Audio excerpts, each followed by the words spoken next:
আসসালামু আলাইকুম। আশা করছি সবাই ভালো আছেন। আলহামদুলিল্লাহ আমরাও আল্লাহর রহমতে ভালো আছি। আমি সামিনা চলে আসলাম নতুন আরেকটি ব্লগ নিয়ে। আশা করব আপনাদের ভালো লাগবে।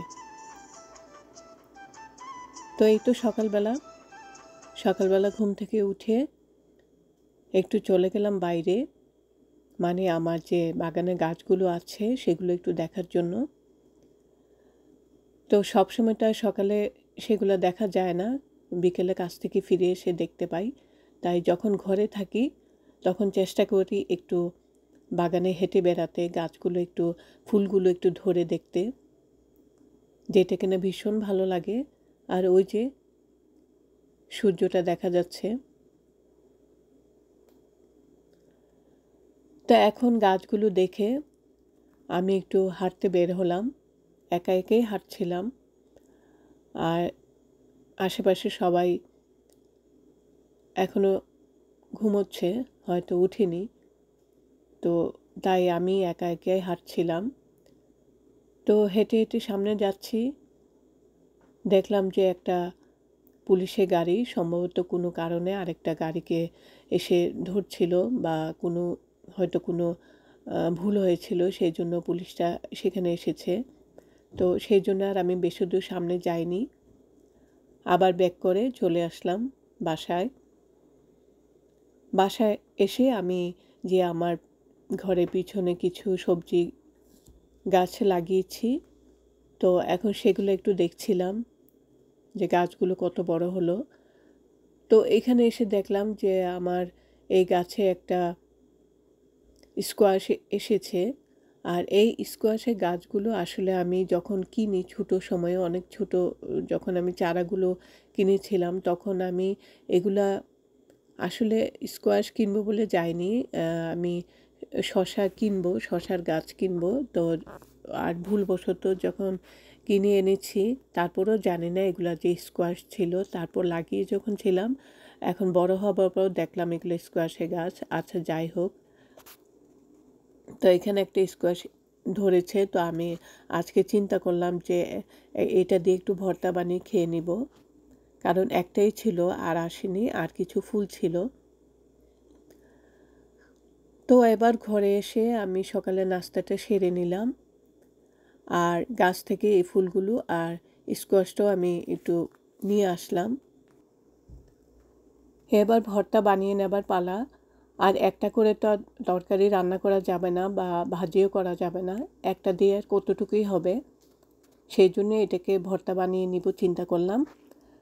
তো এটাকে আমি কেটে একটু পানিতে সিদ্ধ করে নিয়েছি।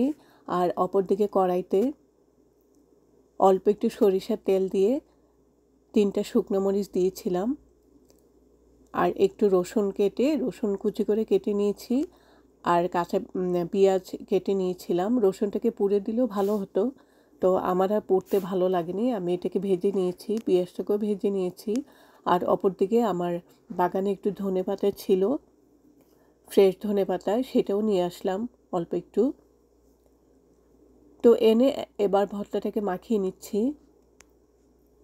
তো সব কিছুই তো আমার বাগানের ছিল, সেই জন্য খেতেও এত মজা হয়েছিল, একদমই ফ্রেশ আর এত ভালো লাগছিল। তো এই তো আমার ভর্তা তৈরি করা হয়ে গেল। তো অনেক দিন ধরেই আসলে ভর্তা করব বলে খাওয়া হয়নি। এবার ফাইনালি ভর্তা বানিয়ে ফেললাম। আর কি যে মজা হয়েছিল, কি আর বলবো আপনাদেরকে, কারণ সবইটি ছিল বাগানের। খুবই মজা লাগছিল খেতে। এবার খাওয়া দাওয়া শেষ করে বিকালবেলা একটু বাইরে হাঁটাহাঁটি করছিলাম। আমি সবসময়ই চেষ্টা করি বিকেলে একটু বাইরে হাঁটতে, কিংবা সকালবেলা যদি ঘরে থাকি তাহলে একটু হাঁটতে। ভালো লাগে, কারণ আশেপাশের এলাকাটা একদম নিরিবিলি চুপচাপ, সেই জন্য হাঁটতেও ভালো লাগে। তো যখন হাঁটাহাঁটি করছিলাম তখন পাশের বাসার আমার প্রতিবেশী, ওরাও বাংলাদেশি, প্রতিবেশী ছেলেটা এসে আমাকে কিছু ডিম দিয়ে গেল। ওদের ঘরে কিছু মুরগি আছে, সেগুলা ডিম দেয়, সেখান থেকে আমাদেরকে কিছু দিয়ে গেল। ওর আব্বু আম্মু দেশে গিয়েছে, তো সেখান থেকে ওর আম্মু বলে দিয়েছিল আমাদেরকে কিছু ডিম দিতে, তো সেটাই এনে দিল। তো ডিমগুলো দেখে ভীষণ ভালো লাগলো, কারণ ফ্রেশ ডিম বলে কথা।